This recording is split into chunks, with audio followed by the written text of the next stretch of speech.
In this tutorial, I'm going to show you how to make account private or how to switch it back to public.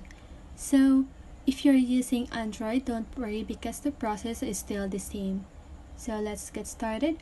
So first you want to open your TikTok app, then go to your profile by clicking on the profile button on the lower right side of your screen. Then after that, go ahead and click on these three little lines on the upper right side of your screen. Then click Settings and Privacy.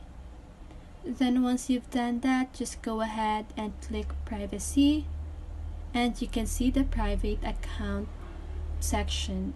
So as you can see here, with a private account, only users you approve can follow you and watch your videos.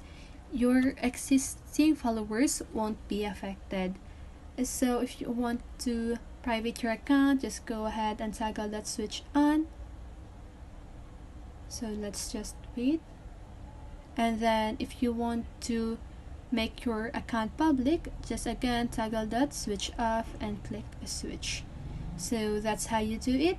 I hope this video helps you, and if it did, make sure to like, subscribe, and hit the bell notification so you won't miss a video. See you on the next one and have a great day.